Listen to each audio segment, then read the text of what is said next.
નમસ્કાર મિત્રો, હું છું ડોક્ટર જયેશ શ્રીમાળી, ડિસ્ટ્રિક્ટ ટેકો કોઓર્ડિનેટર મહેસાણા। અત્યારે એક મારા હાથમાં એક જે લેટર છે કે અહીંયા જોયું છે કે જિલ્લાવાર લાભાર્થીઓની માહિતી છે અને માહિતી એવું છે કે આ ટોટલ પ્રી રજિસ્ટર્ડ બેનિફિશરી છે। અહીંયા બેનિફિશરી વિધાઉટ આધાર ઓર આધારિત નોટ ઓથેન્ટિકેટેડ એક આ પત્ર છે મારી સામે। અને ત્રીજું અહીંયા લખ્યું છે કે beneficiary not mapped with NPCI. તો ઘણા લોકોના મગજમાં એવો પ્રશ્ન હશે કે સરકારશ્રી તરફથી અમને અમુક ગ્રાન્ટ એટલે કે પીએમવીવાય ના પૈસા કેમ નથી આવ્યા, અથવા તો ઘણા બધા પૈસા સરકારશ્રી તરફથી લાભાર્થીના એકાઉન્ટમાં ડીબીટી મારફતે આવવાના છે, તો નથી આવ્યા એના પણ કંઈક કારણો હશે। તો અહીંયા તમે આ રિપોર્ટ્સમાં જોઈ શકો છો કે અમુક અમુક જિલ્લામાં આટલા બેનિફિશરી છે, એના સામે આટલા ઓથેન્ટિકેટેડ છે અને આટલા beneficiary not mapped with NPCI પણ લખેલું છે। તો આ એનપીસીઆઈ શું છે અને આ બેનિફિશરી નોટ મેપ્ડ એનપીસીઆઈ કેવી રીતે જોઈ શકો? લાભાર્થી તો તમારી પાસે આવીને ઊભું રહેશે અને કહેશે કે મને સરકારશ્રી તરફથી પીએમવીવાય ના પૈસા નથી મળ્યા। હવે ટૂંક સમયમાં આધાર બેઝ આપણું જે થવાનું છે કે નમોશ્રી યોજનાનું પેમેન્ટ હોય કે કદાચ અતિ જોખમીનું પેમેન્ટ હોય, ઘણા બધા પેમેન્ટ હોય કે જે આપણા બેનિફિશરી સુધી પહોંચી શકતા નથી। તો આપણે તો કહી દઈએ છીએ કે ત્યાંથી નહીં આવ્યા હોય, શું નહીં આવ્યું હોય। તો આની ચોકસાઈ તમે કેવી રીતે કરશો? તો જેટલા પણ ગવર્મેન્ટના પેમેન્ટ છે એ ડીબીટી મારફતે કેવી રીતે લાભાર્થીના એકાઉન્ટમાં જાય છે એને હું તમને નોર્મલી બાબતમાં સમજાવવાનો પ્રયત્ન કરું। તો પહેલા તો એ સમજી લઈએ કે એનપીસીઆઈ શું છે। તો આ એનપીસીઆઈ એટલે કે national payment corporation of India, એના દ્વારા ભારતમાં જેટલા પણ રિટેલ પેમેન્ટ કે જે આ જે ઓથોરાઇઝ સિસ્ટમ ઓપરેટ કરવા માટેનું એક અમ્બ્રેલા એટલે કે એક છત્રી એવી બનાવી છે કે તમારી જેટલા પણ તમારા એકાઉન્ટ છે એ એકાઉન્ટ સાથે આ એક એનપીસીઆઈ લિંક્ડ તમારું બેંક એકાઉન્ટ કઈ બેંકમાં થયેલું છે। લાભાર્થીના ઘણી વખત 4-4, 5-5 એકાઉન્ટ હોય, તો કયા એકાઉન્ટમાં પણ પૈસા ગયા છે એ પણ ખબર નથી હોતી। પહેલા તો એ પણ હોવું જોઈએ કે એનપીસીઆઈ ઓથોરાઇઝ થયું છે કે નથી થયું।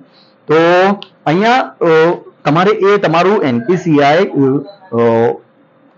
ડીબીટી માટેનું જે બેંક સાથે જે લિંકઅપ થયેલું છે એ કેવી રીતે જાણી શકશો? તો એ તમને પહેલા સમજાવવાનો પ્રયત્ન કરું કે અહીંયા તમે સ્ક્રીન ઉપર જોઈ રહ્યા છો કે તમે તમારા મોબાઈલમાં ગૂગલ ક્રોમને ઓપન કરશો। ગૂગલ ક્રોમને ઓપન કર્યા પછી તમે અહીંયા લખી શકશો કે એનપીસીઆઈ આધાર સીડિંગ। તો જેવું તમે એ સર્ચ કરશો એટલે નીચે આખી એની વેબસાઇટ આવી જશે તમારી પાસે, અને એ વેબસાઇટ આવ્યા પછી અહીંયા જો સાઈડમાં તમને દેખાય છે કે યુઆઈડીએઆઈ ની આ એક સાઇટ છે ગવર્મેન્ટ ઓથોરાઇઝ, એમાં લખેલું છે કે http અહીંયા resident.uidi.gov.in લખેલું છે। તમે એના ઉપર જેવા જ ક્લિક કરશો એટલે તમને સીધું જ લોગિન માંગશે। તો હવે તમે લોગિન કેવી રીતે કરશો? તો તમે જેવા જ લોગિન માટે આપશો તો ઉપર આધાર નંબર માંગે છે અને નીચે કેપ્ચા માંગે છે। તમે જેવા જ કેપ્ચા ઉપર લિંકઅપ કરશો એટલે કે લોગિન આપશો તો તરત જ તમારી પાસે ઓટીપી માંગશે।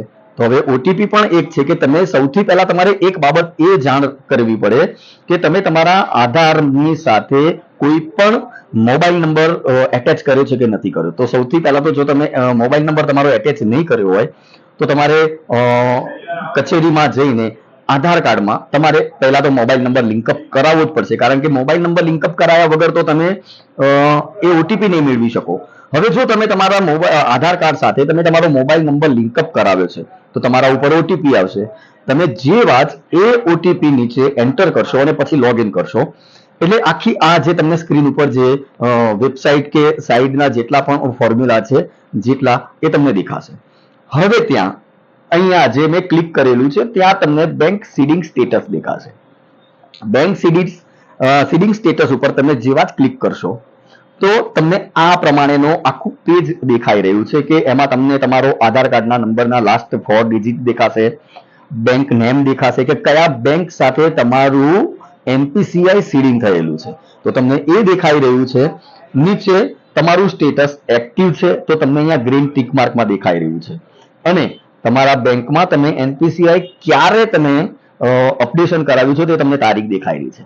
હવે પ્રશ્ન એ થાય કે તમારા 3-4 બેંકમાં છે, હવે આ કોઈક એક બીજા એવા બેંકમાં જઈ રહ્યું છે કે તમારે એ બેંકમાં આ એનપીસીઆઈ સીડિંગ નથી કરાવવું, તમારે કોઈ બીજા બેંકમાં કરાવવું છે, તો તમારે શું કરવું પડશે કે જે બેંકમાં તમે એનપીસીઆઈ સીડિંગ કરાવેલું છે, બેંકમાં જઈને તમારે એ પહેલા બંધ કરાવવું પડશે. એના પછી તમારે જે બેંકમાં એનપીસીઆઈ સીડિંગ કરાવવું હોય એ બેંકમાં જવું પડશે. હવે રહી વાત લાભાર્થીની, કે લાભાર્થીને કેવી રીતે ખબર પડશે? તો લાભાર્થી જ્યારે પણ એકાઉન્ટ ખોલાવવા જાય છે કે એકાઉન્ટ એ ખોલાવે છે, તો એના સાથે એક બેંક તરફથી ફોર્મ ભરવામાં આવે છે, અને એ ફોર્મ એનપીસીઆઈ એટલે કે બેંક સાથેનું લિંકઅપ એટલે કે સીડિંગ માટેનું જ તમને ફોર્મ ભરાવે છે. અને પછી તમારું ફોર્મ સબમિટ થયા પછી થોડા કે 2-5 દિવસમાં તમારું બેંક એકાઉન્ટ સાથેનું આધાર બેઝ સાથેનું આ સીડિંગ થઈ જશે. આ વસ્તુ એ એટલા માટે જ છે કે તમારા જેટલા પણ હવે ગવર્મેન્ટની જેટલી પણ સ્કીમની સહાય, તો જેટલા પણ તમારા પેમેન્ટ છે કે એ તમને પીએમયુઆઈ ના મળતા હોય કે તમને ભવિષ્યમાં નમોશ્રી ના મળશે, અથવા તો તમને અતિ જોખમી ના મળશે, કોઈ પણ સરકારી સહાય જે છે એ એનપીસીઆઈ સીડિંગ થયેલું હશે તો જ તમારા બેનિફિશરીના એકાઉન્ટમાં ટ્રાન્સફર થશે. તો ઘણા બધા લાભાર્થીઓના પ્રશ્ન એવા છે કે સર આ પેમેન્ટ અમારા એકાઉન્ટમાં નથી આવ્યું, તો તમારે એક આરોગ્યના કર્મચારી તરીકે ખાસ એ કરવાનું છે કે આવા કોઈ પણ લાભાર્થીના પેમેન્ટ નથી મળી રહ્યા, અથવા તો એમને ખ્યાલ નથી કે કયા એકાઉન્ટમાં ગયા છે, તો લાભાર્થીના સુધી ઘરે ઘરે જઈને સમજાવો. મારા વિડીયોને વધુમાં વધુ ફોરવર્ડ કરો. જેટલા પણ એજ્યુકેટેડ લાભાર્થી હશે એ લોકો તો જાતે જ પોતાનું બેંક એકાઉન્ટ કયા બેંકમાં એનપીસીઆઈ સીડિંગ થયેલું છે એ જોવા મળશે. તો એનાથી ફાયદો એ થશે કે તમને ખ્યાલ રહેશે કે મારા આ બેંક એકાઉન્ટમાં પેમેન્ટ લાભાર્થીનું એટલે કે મારું ગવર્મેન્ટ સહાયનું, કોઈ પણ સહાયનું ગવર્મેન્ટની, તો એ આવી રહ્યું છે. તો આશા રાખું છું કે આ વિડીયો શાંતિથી તમે ધ્યાનથી જોયો હશે, સમજી શક્યા હશો. કંઈ પણ કન્ફ્યુઝન છે તો સ્ક્રીન ઉપર મારો મોબાઈલ નંબર દેખાઈ રહ્યો છે, એ મોબાઈલ નંબર ઉપર તમે મને કોન્ટેક્ટ કરજો. અને ખાસ તો આપણા પીએમવીવાય ના જેટલા પણ લાભાર્થી છે, જો એ લોકોનું બેંક એકાઉન્ટમાં પેમેન્ટ નથી આવ્યું, અથવા તો પેમેન્ટ નથી આવ્યું એટલે કે આટલા એનપીસીઆઈ સીડિંગના પેન્ડિંગના કારણે મેપ જ નથી થયા, જેના કારણે પેમેન્ટ નથી આવી રહ્યું, તો આ જે તમને આંકડો દેખાઈ રહ્યો છે, તો એવા ઘણા બધા લાભાર્થી છે કે જેમના પેમેન્ટ એમના એકાઉન્ટ સુધી ફોરવર્ડ નથી થયા. તમે નોર્મલી સમજી શકશો કે અત્યારે આપણું એક સ્કીમ ચાલે છે કે નમોશ્રી યોજના. તો નમોશ્રીમાં શું છે કે મેડિકલ ઓફિસરે એને એપ્રુવલ આપી દીધું. એ એપ્રુવલ 3 કે 4 કે જે સ્ટેજ આપ્યા પછી જિલ્લા કક્ષાએ એનું એપ્રુવલ છે.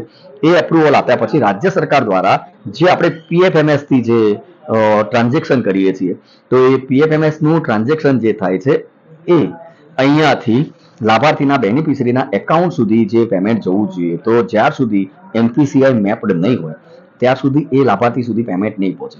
તો આશા રાખું છું તમામ લોકો આ બાબત સમજી ચૂક્યા હશો, અને લાભાર્થી સુધી આ માહિતી શેર કરજો. તમે પણ શેર કરજો. અને જેટલા પણ લાભાર્થીના બેંક એકાઉન્ટ, બેનિફિશરીના બેંક એકાઉન્ટ એનપીસીઆઈ સીડિંગ નથી, તો એ લોકોને એનપીસીઆઈ સીડિંગ કરવા માટે માહિતી આપો. અને એ લાભાર્થીનું જો એનપીસીઆઈ મેપ્ડ નથી થયું તો એ લાભાર્થીને બેંક સુધી મોકલો. બેંકમાં ગયા પછી એ લોકોને ત્યાં એક ફોર્મ ફિલઅપ કરાવશે, અને ફોર્મ ફિલઅપ કરાવ્યા પછી 3-4 દિવસ પછી એમનું એકાઉન્ટ એનપીસીઆઈમાં મેપ્ડ થશે. વિડીયોને અંત સુધી જોવા માટે તમામનો ખૂબ ખૂબ આભાર. Thank you. આવા જ વિડીયો સાથે ફરીથી મળીશું. જય હિન્દ.